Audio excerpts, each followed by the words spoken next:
I haven't been here in a few weeks, so I got to remember how to do this thing. But so I'd like to start out with a few principles, or what we know that's written by Ernest Holmes, titled "What We Believe." We call them spiritual principles. There are many, many, many principles. In fact, what we call principles in this iteration can be expanded even more, and we've expanded it a great deal in this document that we do have. And like Warren said, I read spiritual principle number 1 every Sunday. So let us get started with a few spiritual principles this morning. Spiritual principle number 1, it says, we believe in God, the living Spirit, Almighty One, indestructible, absolute, and self-existent cause. We believe this one manifests itself in and through all creation. God is everything, and everything is God. But it's not absorbed by its creation. Spiritual principle number 2, we believe in the individualization of the Spirit in us, and that all people are individualizations of the one Spirit. Spiritual principle number 5, we believe the ultimate goal of life to be a complete freedom from all discord. I mean, take that in. A complete freedom from all discord of every nature. And that this goal is sure to be attained by all, everyone. So,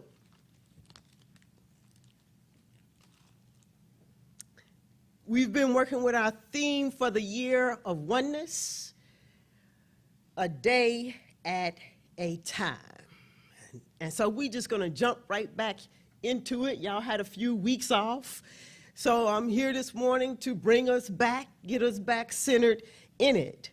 But let me start with this. Last week, we had what we call a small circle. It's our Completing the Circle. It's one of the ministries here at the Center of Peace. And its intention, it is set up so that people can join the Center of Peace in sharing their experiences of our different ministries. It's a very important piece of what we do here at the Center of Peace, so that we can gather information and data and take it back to the different ministries so that we can become more of who we are, and nevertheless.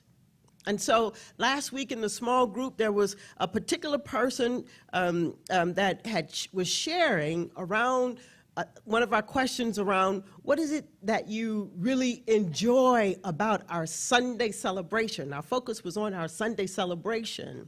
And this particular person said that what they love the most about our Sunday celebration is when we read our vision and our mission. There's so many things that touch people in different ways, and it might not touch you in a particular way, but I'm always aware that the Sunday celebration has been crafted and curated in such a way that a person can get what they need just being on the way. A person can get what they need on a Sunday by stepping into the building. A person might get what they need in any manner, shape, or form.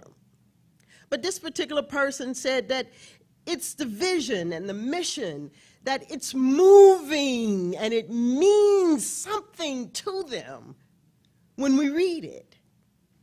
And I have to agree. That's probably one of my favorite parts of the service, is the reading of the vision and the mission, because it reminds me of our divinity. More specifically, it reminds me that I am divine. It says that we utilize spiritual principles and practices so that we can experience the divinity within us. It is the use of the spiritual principles and practices that create an avenue for each of us then to begin to experience the divinity within, where we can boldly state that I am divine. The vision and the mission, it moves me to a place because I get so excited when we have an opportunity to come into contact with who we really and truly are. The vision and the mission for me, when we are talking about divinity, it reminds me that the ground upon which I stand is holy. It reminds me that the life that I live is holy. It reminds me just how holy I am, how holy and sacred I am, and it reminds me just how holy and sacred you are. It's meaningful to me. It moves me. The vision and the mission, it moves me into a space where I can remember what is within me. It reminds me of the joy that is within me. It reminds me of the peace that flows so deep in me and through me. It reminds me of the inner presence of calm, untroubled, that is in me. So we come together on Sunday collectively to be reminded of these things, to be reminded of what's in us so we can let it flow out of us. So way back in January, when we started with our theme of oneness, I said that the theme was extending to each one of us an invitation to if you don't have a spiritual practice, the invitation then was to start a spiritual practice. Our theme of oneness, a day at a time, extended to those of us who do have a spiritual practice to level it up. And what do I mean by that? To check in to see if your spiritual practice has just become routine, rote. You just hit a button and you do it, and the 3 minutes is up, the 5 minutes is up, the 10 minutes is up. You off and you brushing your teeth on to the next thing. No. To stop. To make sure that your spiritual practice is meaningful. That when you're done with your spiritual practice, you feel something. When you're done with your spiritual practice, you know something. So to level it up, we are doing all of this so that we can release any sense of separation that we might be holding on to and embrace our oneness. It's the requirement. It's the requirement. We are doing this so that we can come closer and closer to accepting the truth. The truth is that the kingdom of heaven is within. Our spiritual practices bring us closer and closer into accepting the truth. And what's the truth? What's the truth? The kingdom of heaven is within. What's the truth? The kingdom of heaven is within. Yes, the kingdom of heaven is within. Our spiritual practices lead us to that space where we can begin to accept that. It's been written that the kingdom of heaven is within, but some of us don't know it. We say it, that the kingdom of heaven is within, but we don't quite believe it. We say that God and I are one, but we're not quite sure of it at all times. The spiritual practice is important. this is the thing. Some of us, we think that we can begin to live this life where we are experiencing that which is in us, our inner joy, our inner light, our inner beauty, our inner truth, our inner calm. We think we can live this kind of life, and all we are, if all we do is be with it in our spare time. The time that you can spare. You know what I'm saying? You want a high and holy, abundant and prosperity, prosperous life, but all you got to give it is your spare time. No, it don't work that way. The freedom that we talk about can't be found in your spare time. The freedom we're talking about, you've got to make time for it. You should tell your neighbor, this freedom that we're talking about, it ain't found in your spare time. This freedom I'm talking about, it ain't found in your spare time. You got to make time. You got to make time. It's daily. Oneness. Daily. It's daily that we make direct contact with the infinite presence, so that we can stop looking out there for what's in here. It's daily. In the Science of Mind textbook written by Ernest Holmes, who is the founder of religious science, in his book on page 364, in a reading titled The Indivisible Whole, he says, "We have stopped looking for the spirit because we have found it. It is what you are, and it is what I am. We could not do anything else if we tried. We've stopped looking for the spirit because we found it. It is what you are, and it is what I am. We could not be anything else if we tried. The thing that we look with is the thing that we have been looking for. The thing that we look with is the thing that we have been looking for. You, the thing that you are using to seek and search after God, you found it. You are it. You are it. And so now that we know that, Ernest Holmes says that we have to begin to have a greater experience of this, meaning we have to come to understand it in a greater and greater and greater way. It's the requirement in order for us to experience this freedom that we are talking about. It's the requirement in order for us to have a great realization of the inner that is seeking expression in the outer. There's no two ways about it. We have to embrace it at a greater level. So, how do we obtain this freedom? I've already said it. Let me say it again. Through a greater realization of what you already know. And what you already know is the same as the truth. And what is the truth?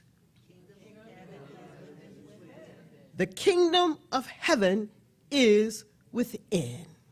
In this same book, in this same writing, Ernest Holmes talks about this greater realization. And when I read this particular section, this particular piece, it made me think of Reverend Sheila. And it made me think of her proclamation that she gave all of us, go deeper.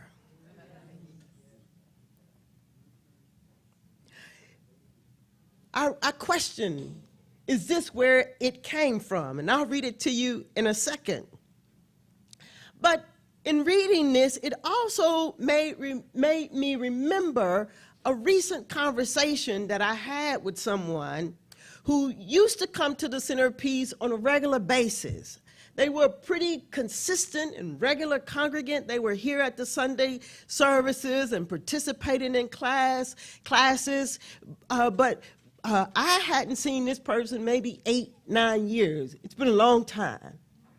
And so we got to talking, and this person was sharing with me that it has taken them all of 14 or 15 years to finally understand maybe a bit of what Reverend Sheila meant when she said, go deeper. It took them 14, almost 15 years to get an inkling of what she might have meant when she said that. Listen, you can't get this in your spare time, is what I'm trying to tell you. You've got to make time, or else you're going to be at this stuff a long time. Y'all with me? You can't get this in your spare time. So, in his book, Ernest Holmes' book, on same reading, page 364, he says this: what is it we need for greater freedom? Nothing but a greater realization of what we already know. We should never hesitate to say that we know the truth, because we do. For the realization of the unity of God and man is the truth. God and I are one. That's the truth. The kingdom of heaven is within. That's the truth. We should not hesitate to say we know the truth, because we do. We simply need a greater realization of this. How are we to get it? Only by penetrating deeper and yet deeper into our own divine nature, pushing further and further back into the infinite. Where are we to do this? There is no place except within that we can do it. Who is to do it for us? No one. Now, these words were all in caps. And Hazel reminded us before that if the words are in caps, that means pay attention. He said there's no place except within that we can do it, and there's no one outside of us who can do it for us. That the only person who can do it for us is us. No one. He says the evolution of the individual, the unfoldment of personality, the enlightenment of the soul, the illumination of the spirit can only come to the degree that the individual proposes to let life operate through them. See, it's not that Reverend Sheila was telling us when she said to go deeper. She wasn't saying go deeper into your problem, go deeper into your fear, go deeper into your doubt, go deeper into your lack, go deeper into your illness, go deeper into your circumstance, go deeper into your discord. No, she was saying go deeper into your divine self. Discover your divine nature, so that you might become enlightened and have a stillness and an opportunity of illumination where it's just downflowing. Don't go deeper into that. Go deeper into this. But this can't happen if all you got to give to it is your spare time. You got to make time. Not only do you have to make time, you have to be available to it. You have to be available to the peace. You have to be available to the calm. You have to be available to the abundance. You have to be available to the light. You have to be available to insight. You have to be available to revelation. Why is all of this so important? Because we are out on a journey to begin to make sense of what we believe, and to also make sense of what we no longer believe. Not just in here, we have to get to a place where we can articulate it. This is what I believe. This is what I used to believe. This is what I believe now. You got to be able to articulate it. What I used to believe is that there was a God that gives and a God withholds. I used to believe that.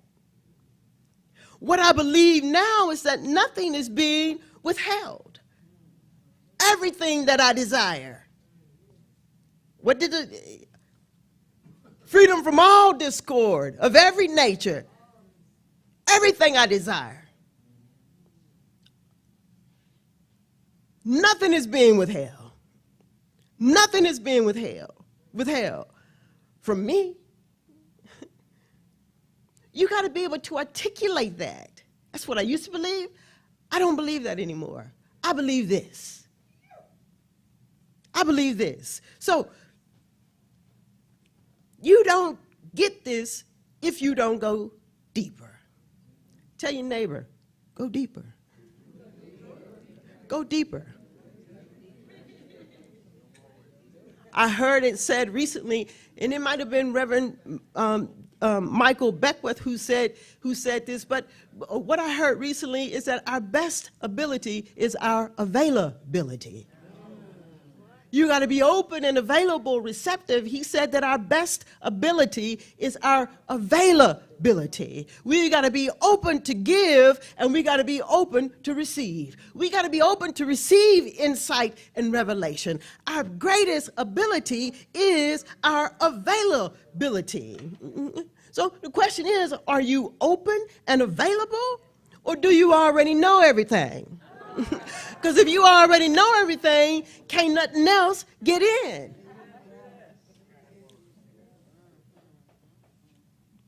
I'll say that one again. Are you available, or do you already know everything?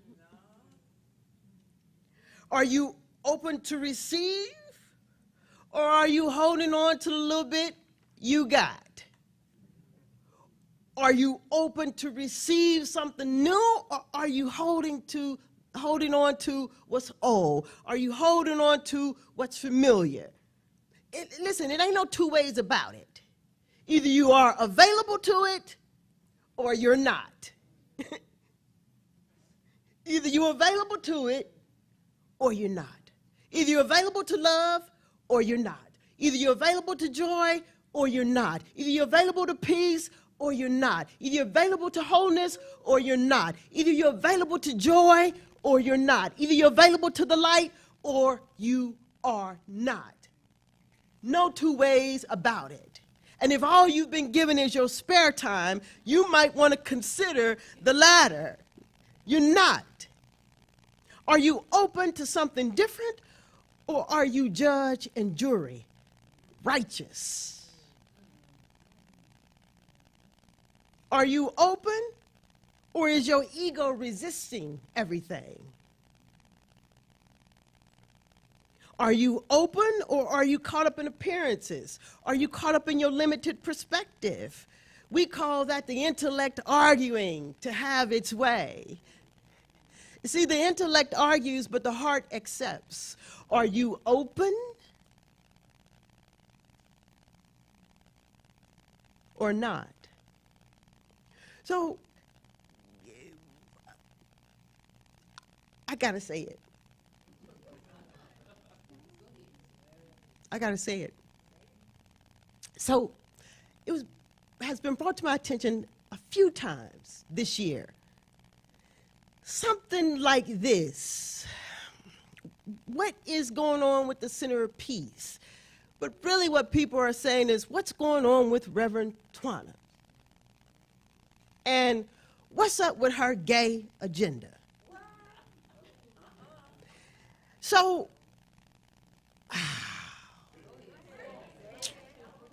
I tried to be a student.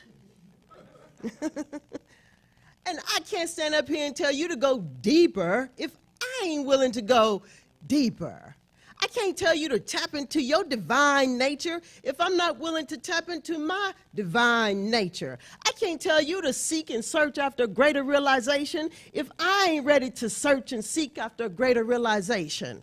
What is Reverend Twana's gay agenda? Listen, I don't even know what a gay agenda is. Let me be very clear. I don't even know what a gay agenda is. I don't.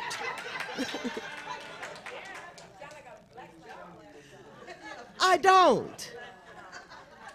And I am saying this from the bottom of my heart with a great deal of sincerity. I don't know what a gay agenda is. I know what a love agenda is. I know that I have an agenda of changing my life and creating the circumstances and the situations in a life where I experience joy and peace and love all the days forward. If that's what you call a gay agenda, then I guess I got a gay agenda. I don't know.